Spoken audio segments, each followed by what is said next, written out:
哎，老秦，查怎么样？有线索了吗？第一现场应该是在市内的某家游泳池。游泳池？这尸体可是我们在潮白湖发现的。这个是在尸体口中发现的太阳草。太阳草一般生活在酸性水质当中，而潮白湖水库水质偏碱性。我提取了死者的胃溶液，发现其中含有大量的氯化物。这个剂量的氯化物一般用于泳池的大面积消毒。凶手应该不知道，潮白湖水库不可能生有太阳草。我猜这是他混淆作案地点的一个手段。你的意思是说，我们的调查重点应该转向室内游泳池？全市那么多家游泳池，怎么查呀？不怕多，只要有方向就好。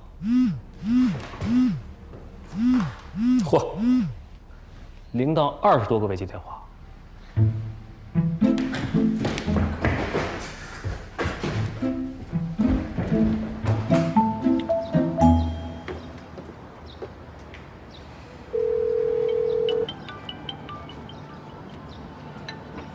喂，铃铛，我到了。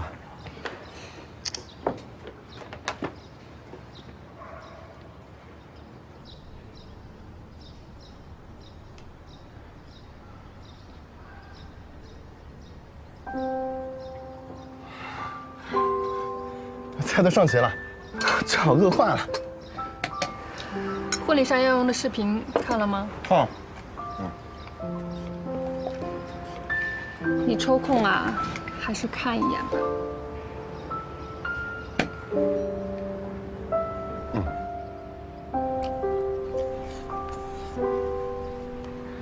我知道你忙，但咱们俩的婚礼都推了2回了，家里人不知道什么情况，都以为我们俩有什么问题。咱们这婚到底还结不结呀？那搁谁不着急啊？我不是最近工作忙吗？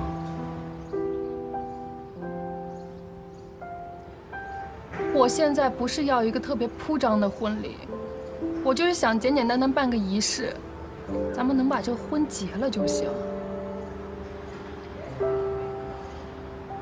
行。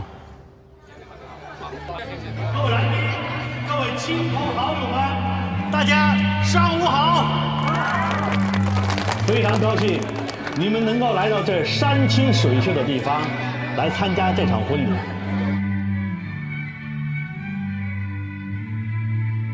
不过呢，咱们这新郎啊是个大忙人，今天呢在这百忙之中啊亲自来结婚。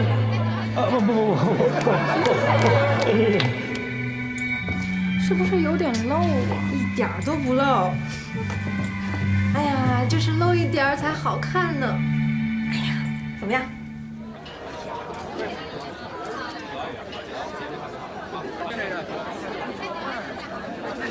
时间快到了，新娘呢？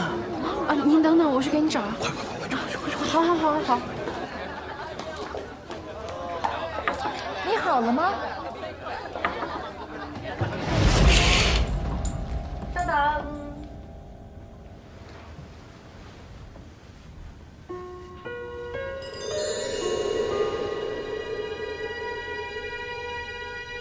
哎呦喂，铃铛，真看不出来啊！你们家齐明穿着西装还挺帅的。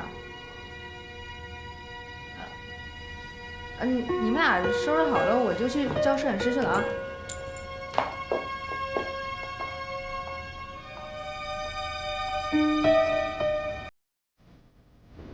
怎么样？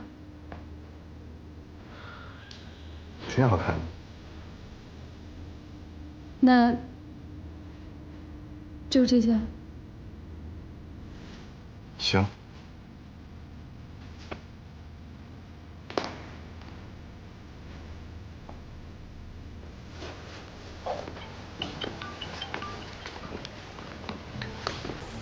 喂。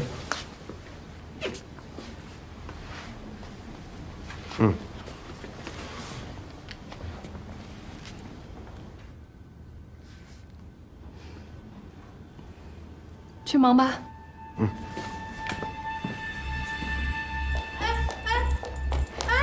这不走了呀？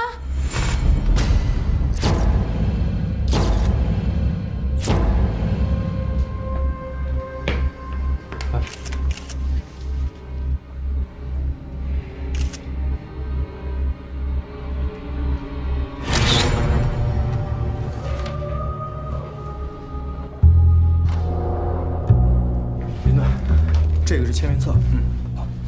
死者名为刘文霞，今年35岁，可见处明显伤口。生前是山影相报社的一名编辑，与新郎王静大概在半年前订婚。瞳孔缩小。每一个人都有排查。是。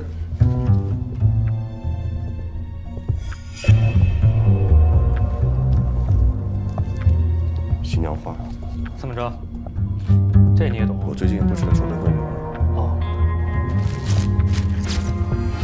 尸体有鲜红色尸斑，初步推测是中毒死亡，需要对尸体进行解剖化验才能确定是何种毒素。别说啊，这个现场布置的有点意思，仪式感很强啊。每当我觉得遇到的案子足够离奇的时候，总会有新的案子突破我的极限。凶手这么大费周章的把现场布置成这样，图什么？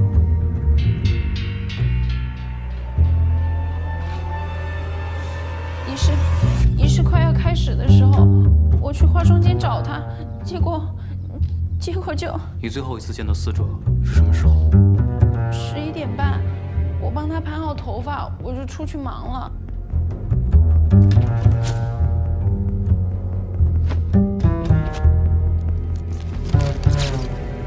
全身皮肤呈脱水状，嘴唇和指甲苍白，可以排除外伤和机械性窒息。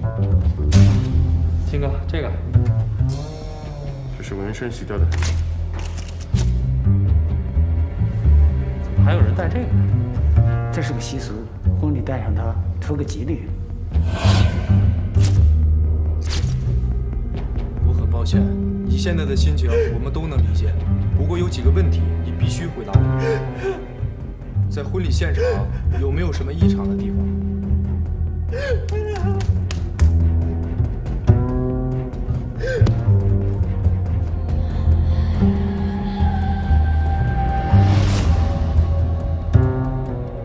内脏器官有血水肿，心脏外膜和两肺已经有肿胀出血，心血分离，颜色呈暗红色。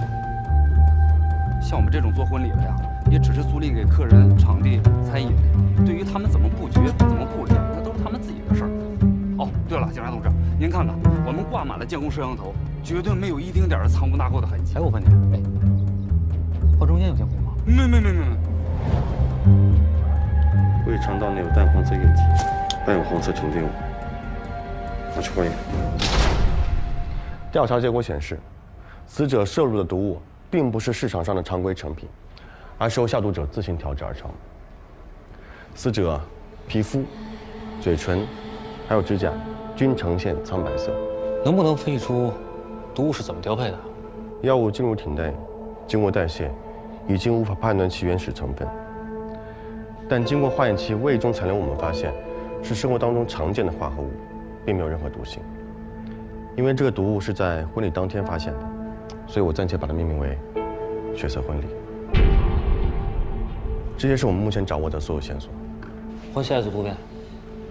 来，大家看一下，注意图片中的这个图案。这个图形频繁出现在案发现场，我们称其为六芒星，是一种古老而神秘的符号。当然了，在国外它还有另外一种称谓，叫做所罗门封印，代表着男性原理与女性原理的合一。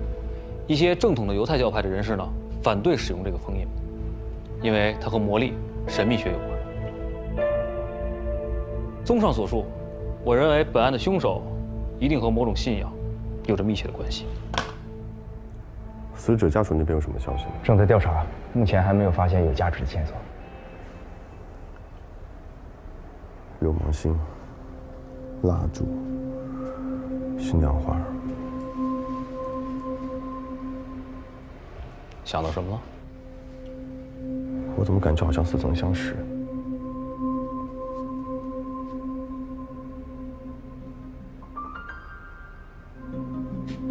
我曾在一个卷宗里面看到过相似的案子。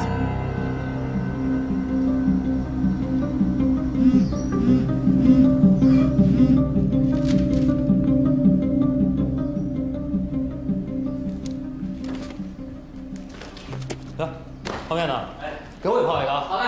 老钱，啊，新情况，刘文霞婚礼那天啊，有个叫孟乐的人不请自来，是刘文霞同事。他最近正在写一篇关于婚姻和爱情的文章，取材啊，就是15年前那个真实案例。大宝，哎，嫂子来了。大哥，琳达，来了。哎，婚礼怎么样？只要没到那一天啊，总有忙不完的事儿。对。有饺子，一起吃啊。不了，谢谢。啊，饺子。早上太忙，没有给你做饭。饿不着。空了，咱们把婚纱照拍了吧。那家影楼很火的，要是错过了又得等1个月。看啊，我挑了这种，还有这种。问你意见呢，你倒是说话呀。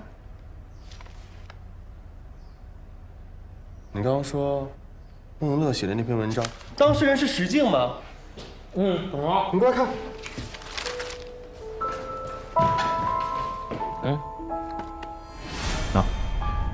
陈立明，他的新娘石静在自己的婚礼上中毒死亡，而死亡现场同样出现了金色蜡烛、新娘花和流氓星的图。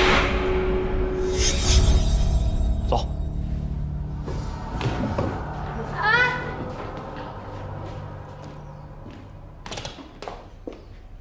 把饺子带上。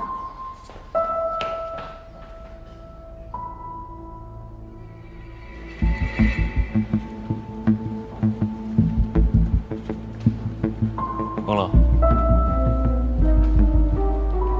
方便聊2句吗？什么叫不请自来呀？我和文霞关系挺好的，我们只是因为公司升职的事情发生了一点不愉快。刘文霞结婚请了全公司所有的人，唯独没有请我。我之所以过去，就是因为想跟她缓和一下关系。据我们所知，你最近在写一篇关于爱情和婚姻的文章。是。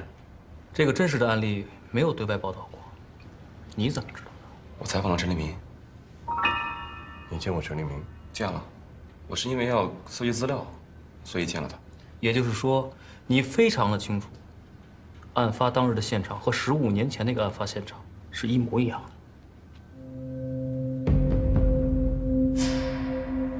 知道一些。那为什么在问讯当日，你没有实话实说？当时现场情况太乱了，我不知道说什么。真的？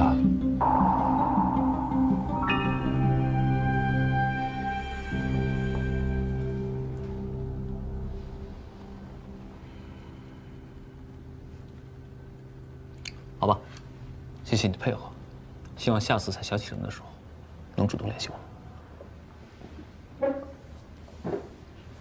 你有宗教信仰吗？没有啊。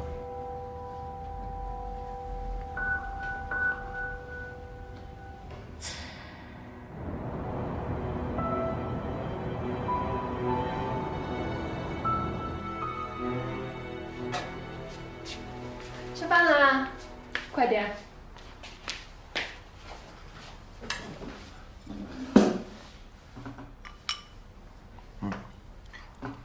今天我挑了这2种，这种给朋友，这种给家长，你觉得怎么样？都用好了。那么婚戒定什么时候啊？随便。你真的。好吧。我吃完了，你慢慢吃，一般晚上走不来吃。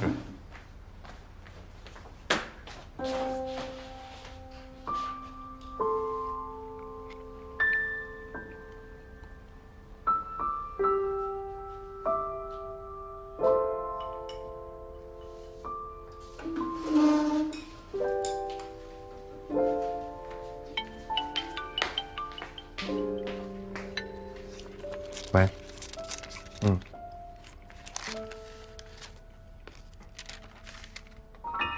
等会儿。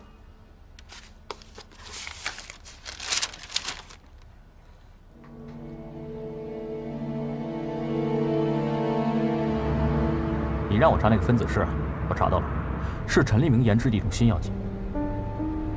他妻子死后啊，整个研发就停止了，警方一直认为陈立明是最大的犯罪嫌疑人，可是他有完美的不在现场证明，所以那个案子就成悬案。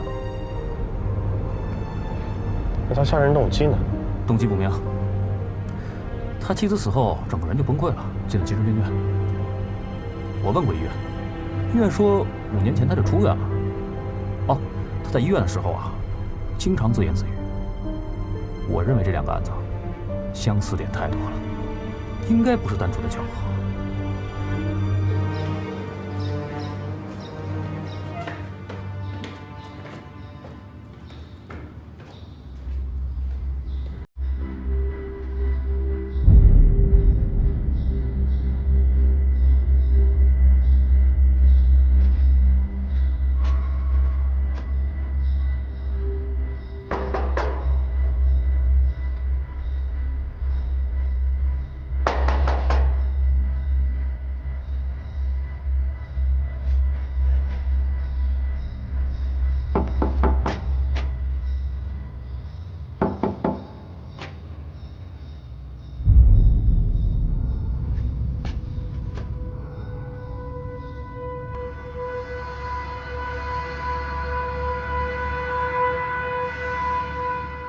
凶手找到了吗？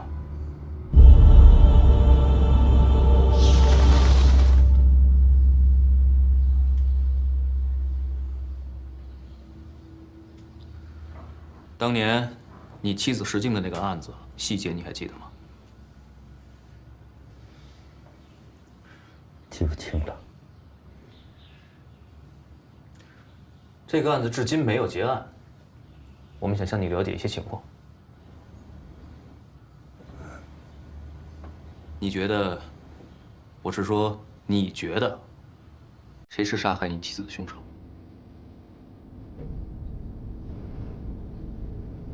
不知道。这个分子式，你见过没有？没见过。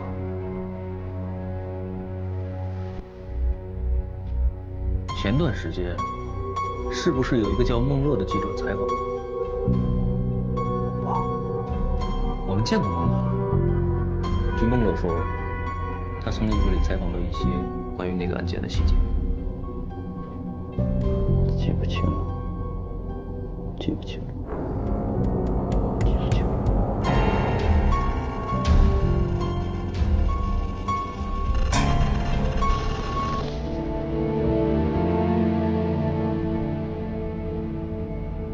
你说，这个陈立明不是装疯卖傻吧？他还有亲人？有一个姨妈。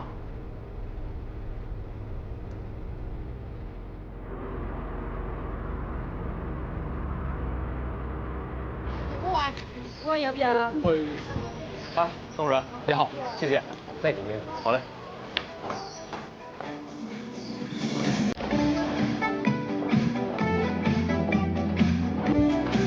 立明出院以后啊，这精神比以前好多了，可就老闷在家里，不出门，也不爱跟人家说话。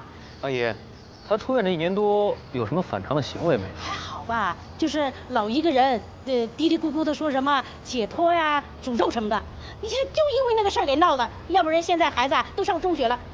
15年前婚礼上那场命案也在现场。在呀，我还带着我外甥啊当花童呢，当时把人家孩子给吓的呀，别说一个孩子了，我现在想起来都瘆得慌。阿姨，就是陈立明最近有和什么人接触过吗？你们是知道的，他那性格孤僻，哎呦，别人要是知道他进了疯人院，躲还来不及呢，谁来找他呀？对了，你们2个是不是还有很多问题没问呢？要不到我们家去，我慢慢跟你们唠。没有了，都问了。 谢谢。那有什么事找我啊？哎，再见了哈！哎，拜拜。好嘞，谢谢。哎，等着。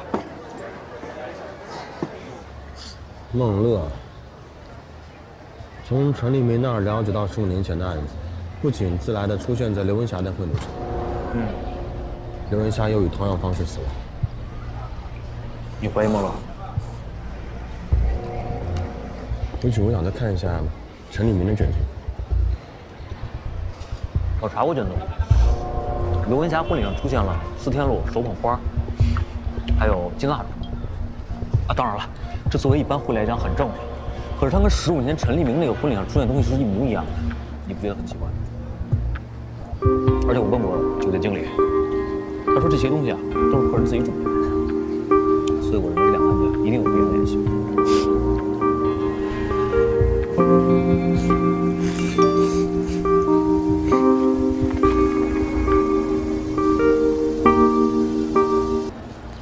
下班时候有时间吗？陪我去婚庆市场买东西。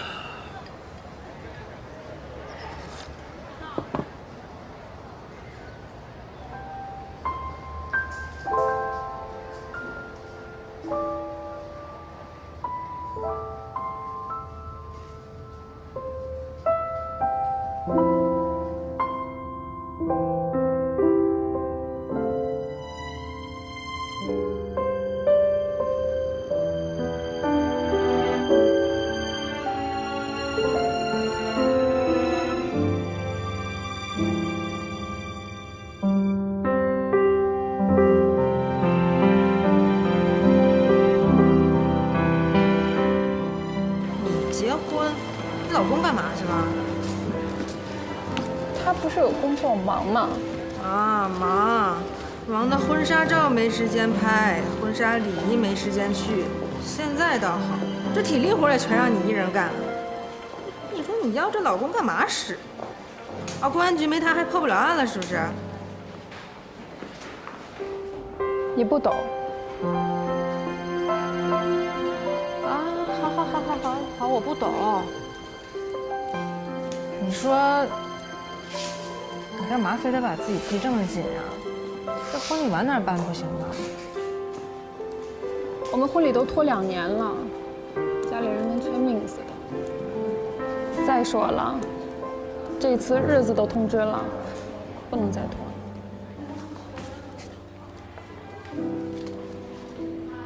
石信婚礼上出现的几样东西，15年前在刘文霞的婚礼上也出现过，只是供货商不一样。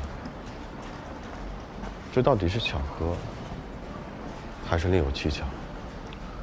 如果说15年前那起案子真凶就是陈立明的话，刘文霞这个案子，他的嫌疑就更大了。况且孟乐在刘文霞的婚礼上接触过陈立明，孟乐会不会是陈立明的帮凶？喂，我马上回去。哎，我说水手掌柜的。你们家铃铛一个人忙婚礼啊？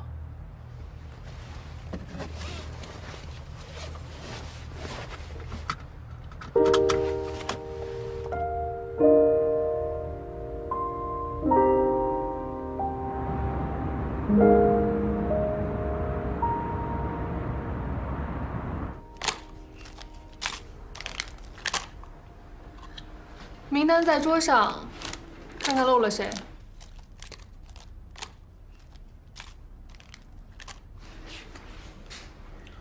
差不多全了吧？那你把周日的时间空出来哦。婚礼是周日，你又要加班呀？你怎么不提前跟我商量一下呀？我商量了呀，你让我自己定的。那你至少提前跟我说一声吧。我说了，我给你发微信了。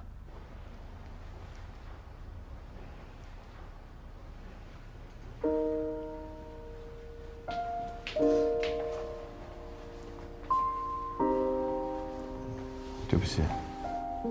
没什么，也怪我，怕打扰你工作，没给你打电话，发微信，以为你会看。你辛苦了。可是，这么着急，会不会太仓促？该办的我都办了，你只要来参加婚礼就可以了。咱们婚纱照还没拍呢，要不？影楼的预约早就过了，再约就是1个月之后。等你忙完，我们再补拍吧。你不会又想退后吧？我最近手头有个重要的案子，我担心到时候抽不出时间来。金明，你到底？喂，喂，老钱，龙帆酒店又发生一起婚礼谋杀案。我马上到。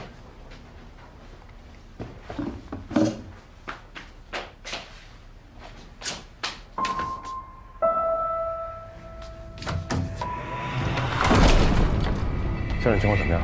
自己看吧。秦哥，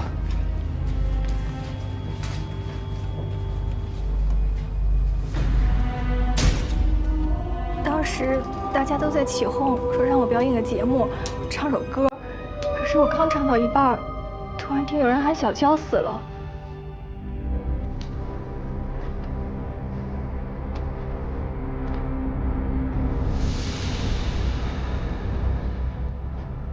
那这么说，你们几个都是康小娇的大学同学，对吗？对，我们都是同一个宿舍的好姐妹。那在你们看来，谁最有可能杀害康小娇？马军，他一定有问题。马军？马军是康小娇的丈夫。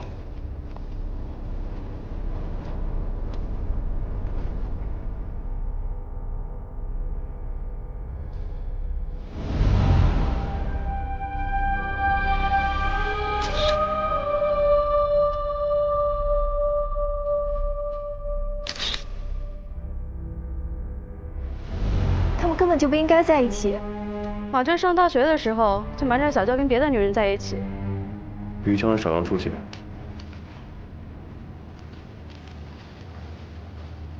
那段时间，跟小娇的东西经常被偷，作业也经常被撕毁。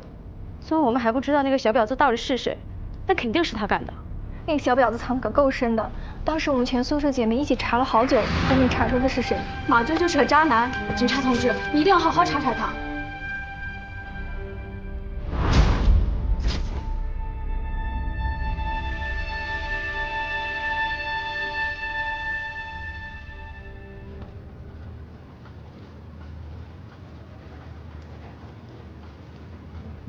哎，老钱，你那边怎么样？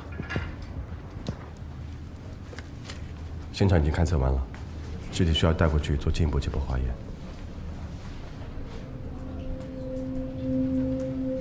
林队，找到马军了。继续。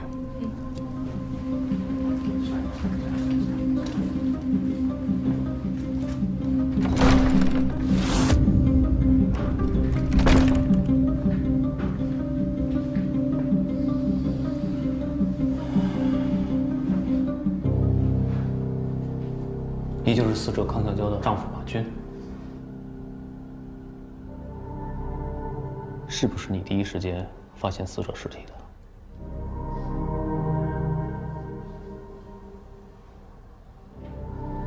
你们两个在交往期间有没有发生过什么不愉快的事情？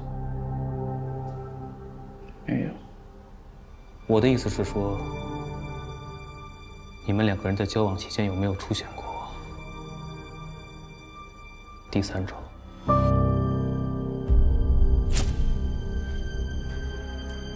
大宝，啊，怎么又是黛玉的红色腰绳啊？最近结婚都流行戴这个吗？内脏器官淤血之中，心脏外膜和两肺间有点状出血。这情况和前期受害者极为相似。我觉得这两起案件可以并案处理。等检验结果出来再说。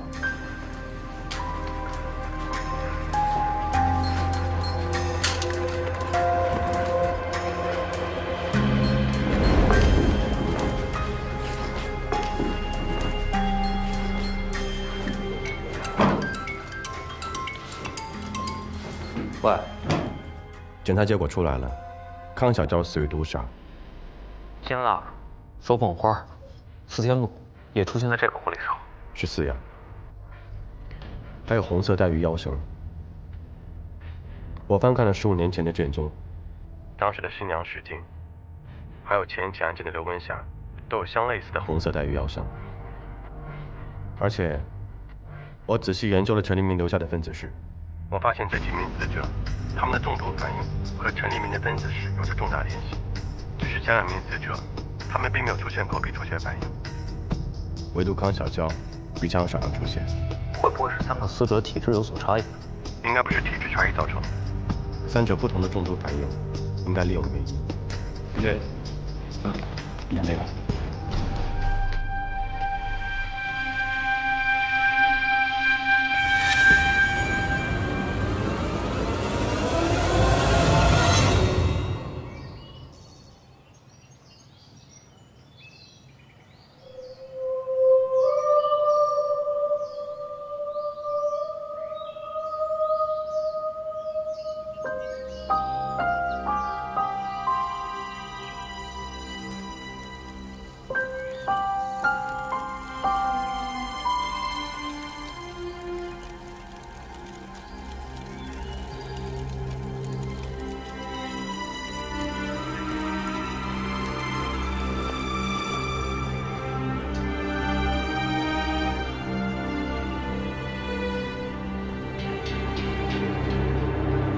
陈立明，我们现在依法对你进行传讯，你需要如实回答我们每一个问题。为什么你会出现在马军和康小娇的婚礼上？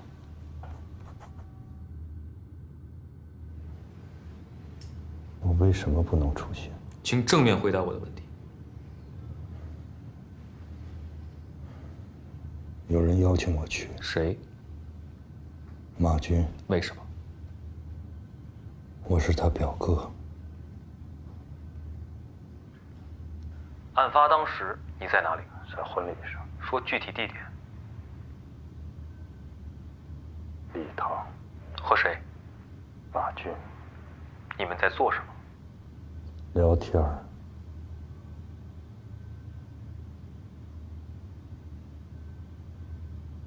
陈立明，康小娇的死亡现场和15年前石静的死亡现场一模一样，而你都出现在这2个现场里，这难道是一种单纯的巧合吗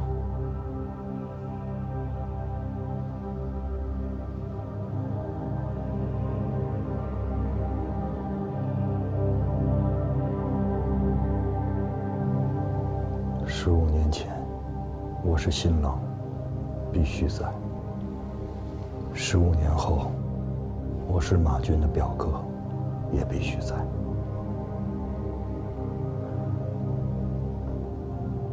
陈立明，我听得出来，你的态度是不想配合我，但是你也必须清楚，就算你不配合我们，这个案子早晚也会水落石出。我也在等你们给我一个答案。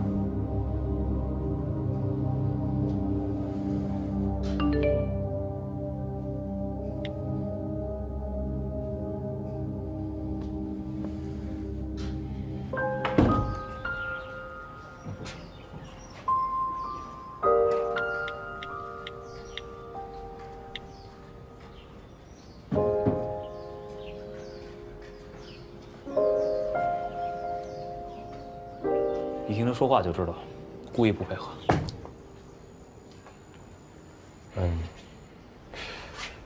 那你觉得他的话可信吗？可信不可信，现在不好说。不过确实有他不在现场的证明。他和孟乐之间，你不明天结婚吗？怎么人还在这儿呢？我想帮你。回家，回家。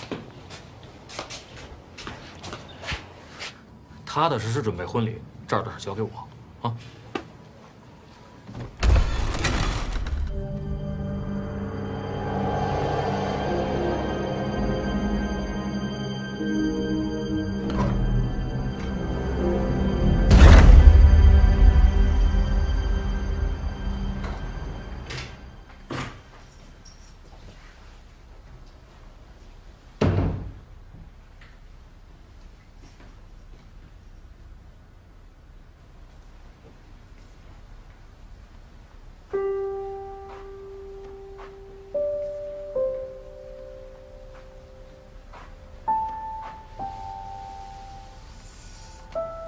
回来了。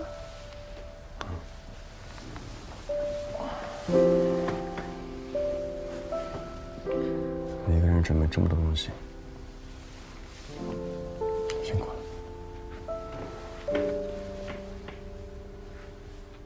总算都准备好了，明天就该结婚了。明天呀，你就安心当你的新郎。对了，我给你准备了一个惊喜。什么惊喜啊？你给我过来。一下，把眼睛闭上，不许偷看。等我一下。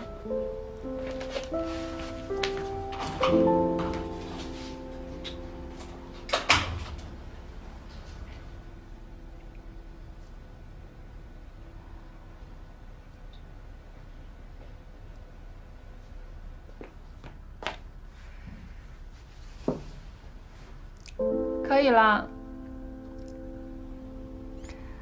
我说可以睁开眼了。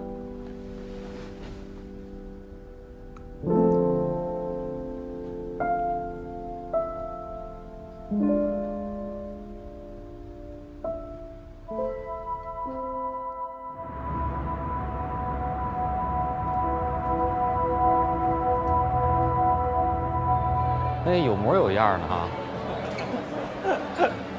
像啊。老钱，啊，恭喜新郎官帅啊！嫂子好。今天结婚，什么都不许想，踏踏实实做新郎。就是。走。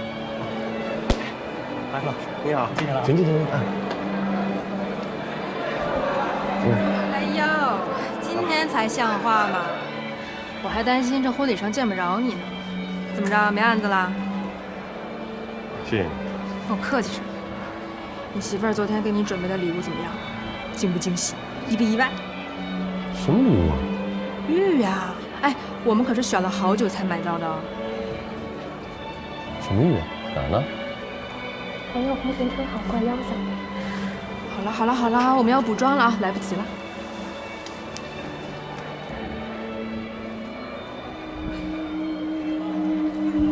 怎么又是黛玉的红色腰绳啊？最近结婚都流行戴这个吧？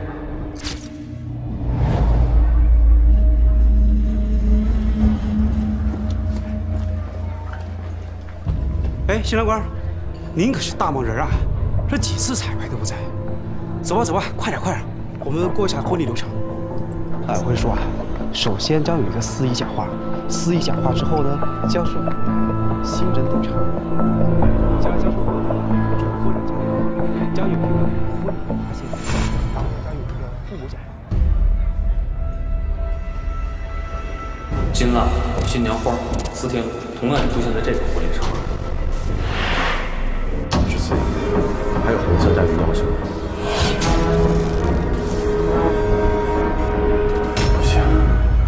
现场交接仪式，这婚不能结。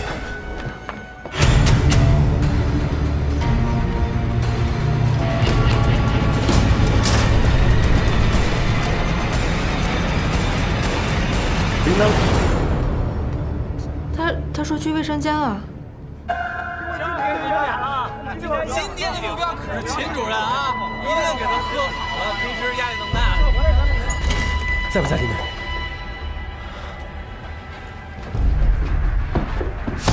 铃铛回来没有？铃铛丢了。你们几个守住酒店所有出口，其他人挨个房间找。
找到你了没有？我还在找。我刚才看到陈立明了。什么？你在哪儿？不知道我在哪儿。喂，喂。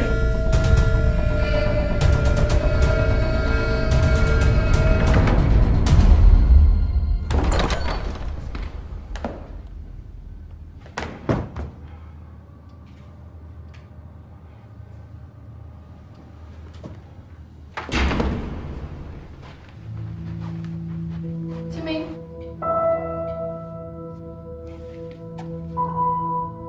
领导，领导，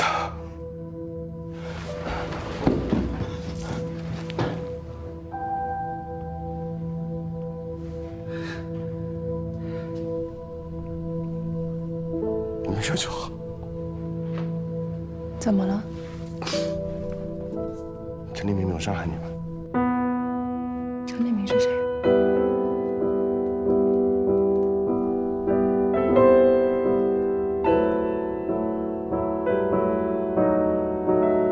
在这儿啊，我找半天了，婚礼快开始了，走啊！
请问，您的先生是秦明吗？是啊，您是？我是来正在调查的一个案子的当事人，我有急事。先生，今天是我们办婚礼，有什么事儿明天找他。不行，必须是今天。先生，我知道你很着急，我也很着急，我等今天已经等了一辈子了。我只是想要一个简简单单的婚礼，简单到只要他今天陪我，把他让给我，可不可以？可以。不，你今天会死的。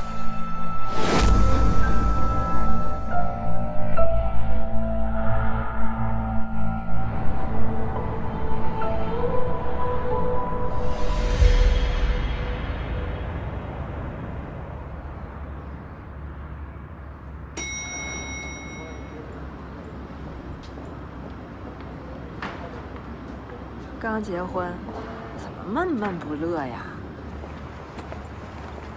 我们不去度蜜月了，这婚礼可把我累够呛了。再说了，院里还有一大堆工作等着我。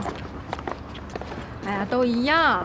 我们家那位跟秦明一样忙，我要是指望他，我这辈子都别想出去玩了。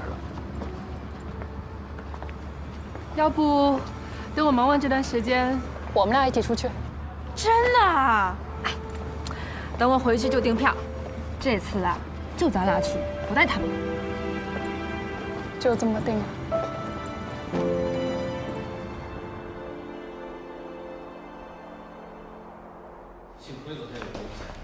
是啊，没出事。陈黎明找到没有？没找到。昨天那么乱，我们担心铃铛，都找铃铛呢。那传唤陈黎明啊！嫂子又没什么事儿，什么理由传唤他呀？我婚礼上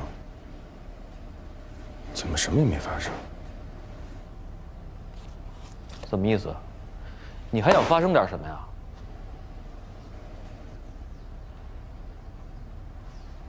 林队，干嘛？陈立明来了，说想见专案组的人。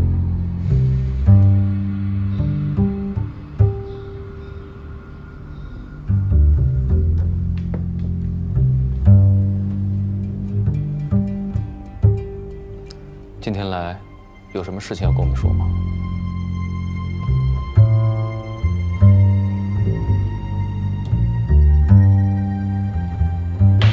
诸位，麻烦大家都出去一下，让我们聊聊。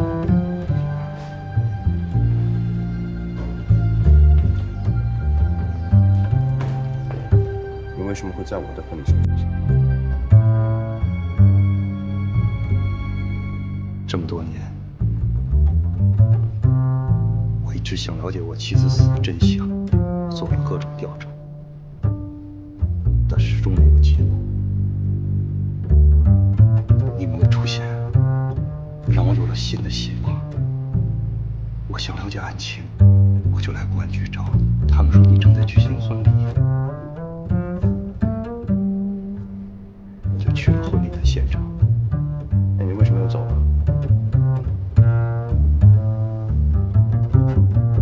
因为我看到了你的妻子。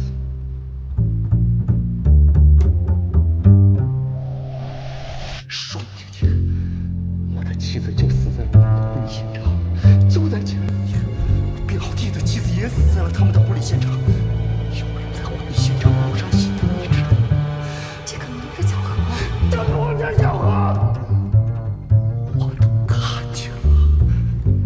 蜡烛、鲜花跟案发现场一模一样，你的婚礼就是个现场。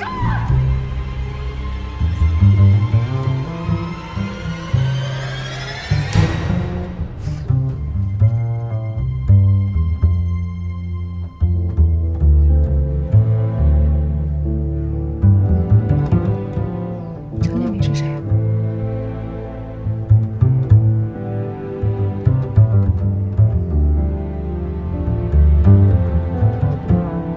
对不起，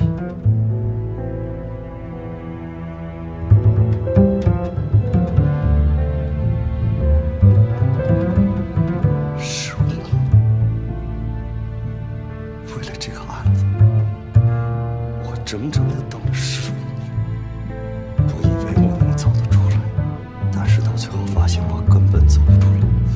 我活着只有一个目的，就是了解案子的真相。这案子一天不破，我就一天走不出来。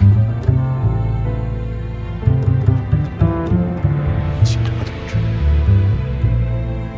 我只要一个答案。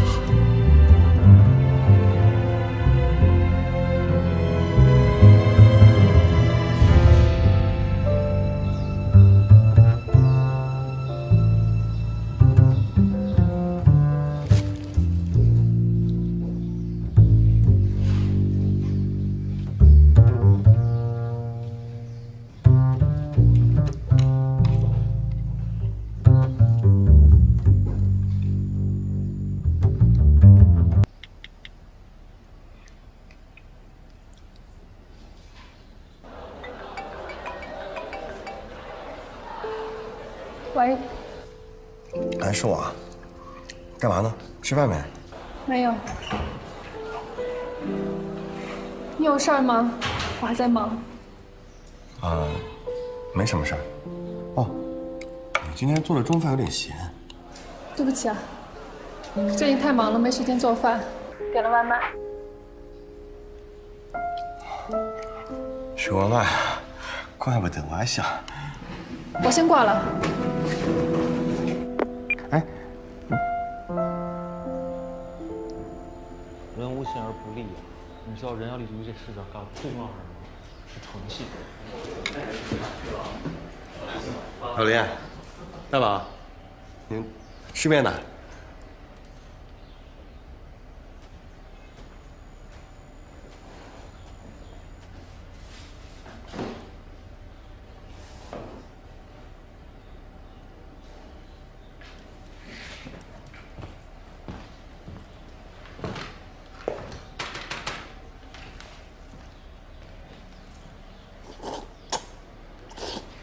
我知道你们还在误会我，可那天婚礼上发生的一切，真的和我没关系。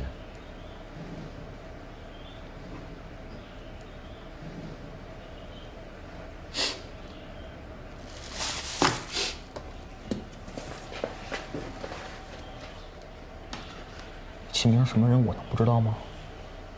全世界都怀疑你，我一定站在你这一边。可关键是现在我怎么想不重要，重要的是人家铃铛怎么想。你说你一天到晚工作那么忙，人家说什么了？啊！但是现在人家误会了，误会你在人家婚礼上拿人生命安全开玩笑，你对得起人家吗？你最起码是不是得有个态度？现在给人打个电话安慰安慰人家，哄哄人家，说点什么？那都是巧合，那东西真的不是我买的。我现在说的不是这个问题，我说的是你的态度。你最起码要哄哄人家，给人打个电话道个歉。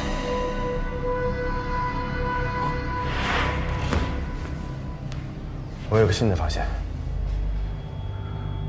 可能一开始我们思路就错了，我们把3起案件并案处理，而其实根本就是独立的案件。不是，可是3起案件中出现同样品牌的蜡烛、新娘花、酒水、黛玉的红色腰绳，这个怎么解释啊？那是领导买的，我们城市不大，婚庆公司也不多。那还有一个重要的问题呢。血丝婚礼这个药剂是陈立明独立研发的，如果说这不是一个人干的，其他人怎么可能得到这份药剂名单呢？我不知道，但是今天领导带的饭有点咸，因为不是他做的，是外卖。同样一道菜，不同的人做，味道也截然不同。下毒也是一样。这3个人死亡状态略有差异，就是因为药物成分比例不一样，所以可能不是一个凶手。不是一个凶手。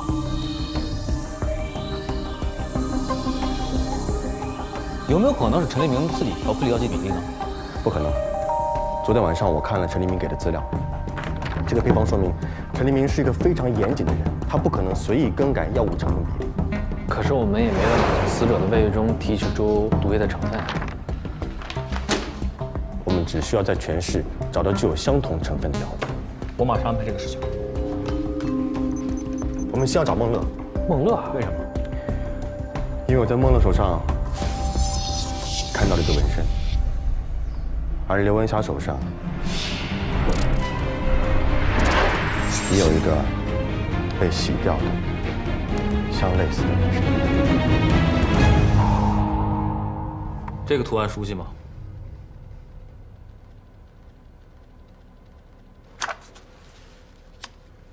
这么看就认识了。现在有什么想跟我们说的吗？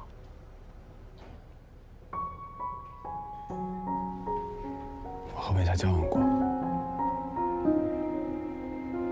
但是后来他决定和王静结婚，我们就断了。你为什么想起15年前的案子？因为文霞跟我说过，我觉得那篇文章挺有噱头。之所以采访陈立明，也是因为想知道一些细节，增加可信度。可是刘文霞怎么会知道15年前的案子？我只知道刘文霞采访过陈立明的妻子石静。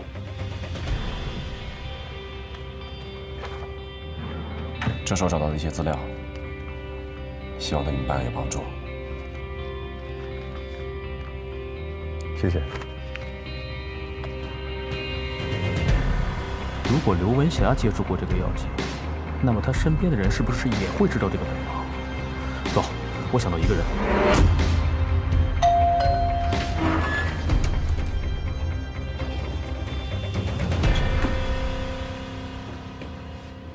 我们已经找到杀害你妻子的凶手了。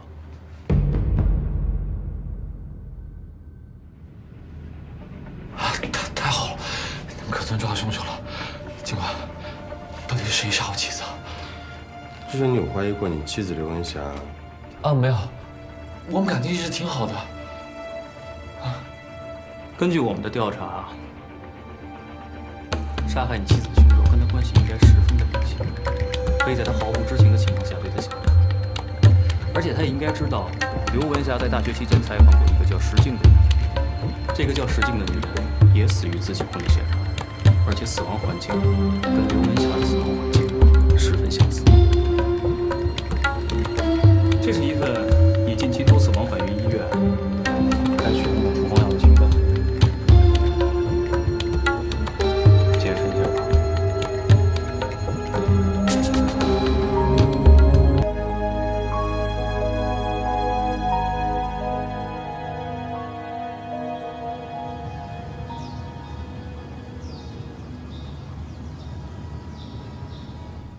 他自找的。我对他那么好，他背着我跟别人乱搞，我知道他们断了，可有什么用？我过不去这坎儿啊！我只有杀了他，我才能解我心头恨啊！你具体是用什么方式杀死刘文霞？他曾经采访过一个叫石静的人。我在他采访的资料里无意发现了一个药剂配方，我就拿着那个配方，到药店配了几种类似的药，我就把那个药放进他喝的茶水里边，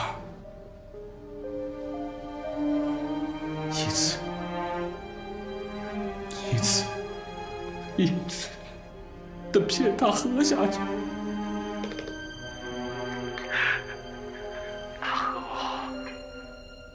我就把现场布置成和那个案子一模一样。在你的婚礼现场出现了金色蜡烛、新娘花、四天鹿，是你刻意布置的吗？我随便买的。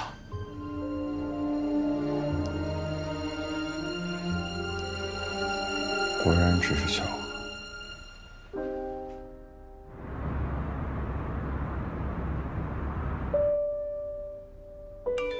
案子正在节骨眼上，今晚尽量回去。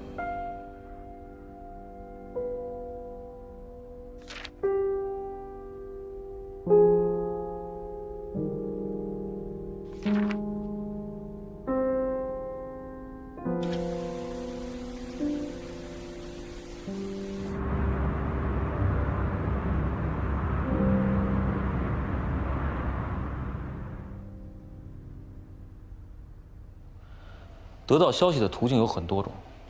孟乐既然可以从刘文霞的采访中得到15年前那个案子的信息，那么凶手一样可以通过任何其他途径得到15年前那个案件的信息。陈立明为什么会出现在这场婚礼上？因为他是马军的表哥。我查阅过当天来访者的名单，陈立明的姨妈也出现在那场婚礼上。为什么？因为她不光是陈立明的姨妈，同样也是马军的姑妈。15年前婚礼上那场命案，您在现场？在呀，我还带我外甥啊去当花童呢。怪不得陈立明的姨妈说带着外甥去给陈立明做花童，那个花童就是马军。照片中的这个男孩是你吧？想必你应该知道陈立明的妻子石静是怎么死的吧？为什么康小娇的死亡现场会和石静的死亡现场一模一样呢？我不知道。是，婚礼当天我是在现场，那画面我一辈子也忘不了。当我看到小娇以同样的方式被害之后，我特别害怕。为什么时至今日你在说这些话？你在刻意隐瞒些什么？你在怀疑我吗？我和你说了，我不知道凶手是谁，我也不知道他的动机。我和小娇从大学谈恋爱一直到结婚，我从来没让她受过一点委屈。你告诉我为什么要杀害她？据康小娇的同学们指证，你曾经在与康小娇谈恋爱期间发生过一些不愉快的经历。案发当日，我曾问过你一个问题，你并没有回答我。今天我再重新问你一次：你与康小娇谈恋爱期间，是不是出现过第三者？没有。从我们俩好第一天开始，就不断的有人在背后诽谤造谣，说那些偷鸡摸狗的事儿。小娇每次都因为这件事跟我吵架，直到婚礼当天我妻子被杀，我都不知道是谁。你不是相信他们说的话吗？那你告诉我，这个第三者是谁？他才最有可能是杀害我妻子的凶手。来，起。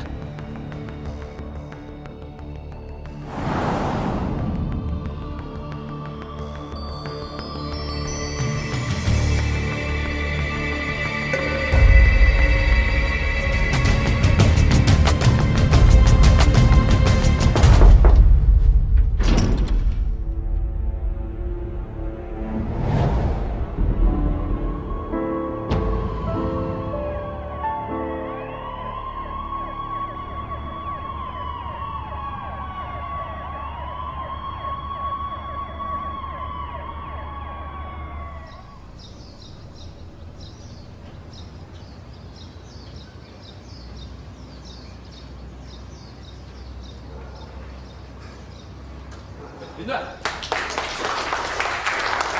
值得庆祝，确实值得庆贺啊！诸位，本次案件能够顺利侦破，大家全都功不可没。但是最大的功臣应该是，起名。主任好。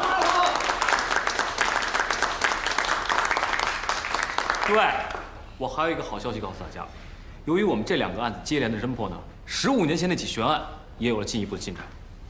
赵楠已经交代了，他就是之前婚礼上那个花童。并且现场装毒药的那个瓶子，就是他带走的。15年前陈立明结婚的时候，我在新年化妆间里捡了一个漂亮的小瓶子，觉得好看我就偷偷藏起来了。后来我听说婚礼上死人了，我不知道这件事和那个小瓶子有什么关系，就把那瓶子偷偷藏起来。长大以后，我隐隐听说石静是被毒杀的，我就猜出来了。那个小瓶子里装的就是毒杀石静的毒药，我就把它翻出来了。所以康小娇体内杂质不多，鼻腔少量流血，是因为血色婚礼长期封存，难免变质，药效也随之发生改变。林队，有一点我不明白，这赵楠为什么要杀康小娇啊？还有，他的杀人动机是什么？自从赵楠第一次见到同为花童的马军之后啊，他就认定马军是他这辈子要嫁的那个男人。那时候我们还是小孩子，可是我第一眼见他的时候我就喜欢上了他。后来我们居然在大学校园里重逢了，我特别高兴，我以为是我的诚意终于感动了上天，换来了这次重逢。可是他都不记得我是谁。康小娇死了，马军就会和我在一起。所以我决定在婚礼上杀了他。我把毒药混在饮料里，骗他喝了下去，然后按照15年前的样子离开了现场，想伪装成连环杀人案，好为自己脱罪。他认为康小娇是他和马军之间的一堵墙，只有康小娇死了，他才能和马军过上幸福的生活。这想法够变态的。行了，不多说了，今天晚上全队出去聚餐，我请客，提前跟家里请假，听见没有？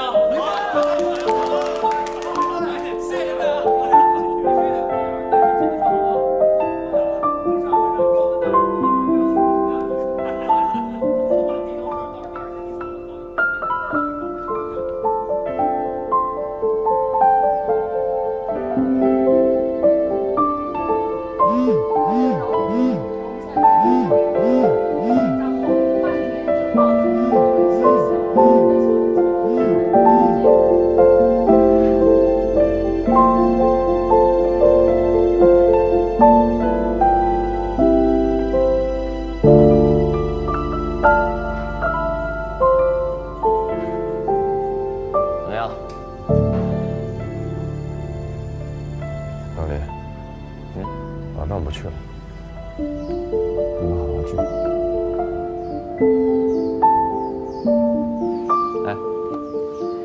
你有没有想过，这个世界上竟然有那么多奇怪的巧合？就好像15年前那起案子，一个小女孩在一场婚礼上偷偷地拿走一个玻璃瓶子藏了起来，却无意之间造成了一起悬案。15年之后，又是这同一个瓶子，成为了另外一起凶案的重要凶器。赵楠在凶案现场拿走了装有毒物的药品，可为什么杀害石静的凶手把证据留在现场，没有拿走呢？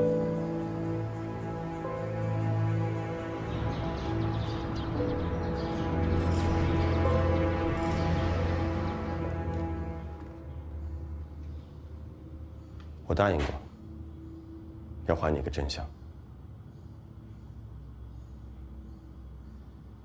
你妻子被谋杀一案，目前还没有直接证据。我和你说的，都是我的个人推断。你想听吗？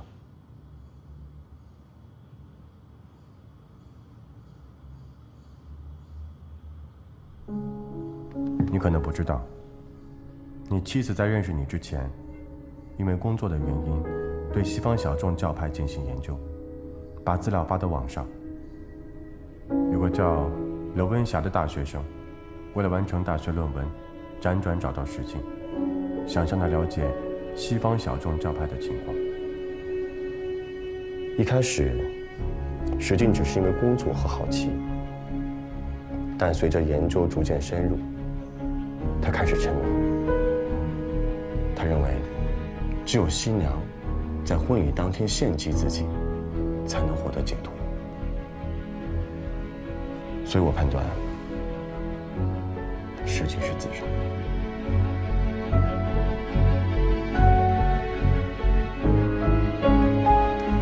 你说什么？石静是自杀？我们是相爱的，她为什么要自杀？你别着急。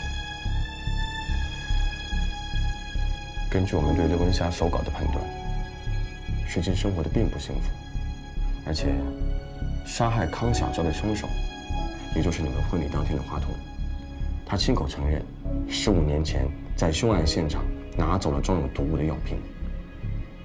如果石静真的是被谋杀的，那么凶手为什么把物证留在现场？我不讲清楚这些，你出去，你出去，出去，出去！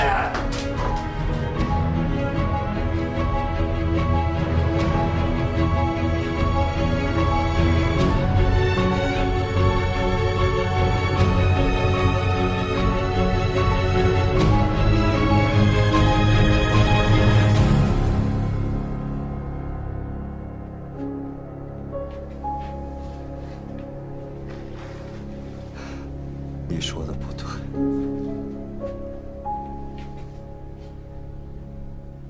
是我杀死了静静。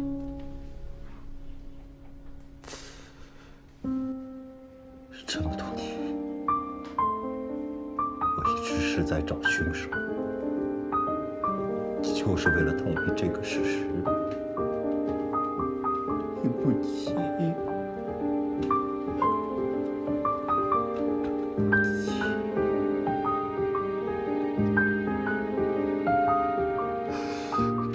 是我一直在沉迷工作，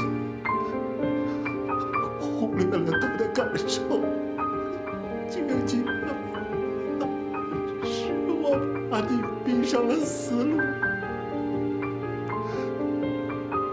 你是因为我才自杀的啊！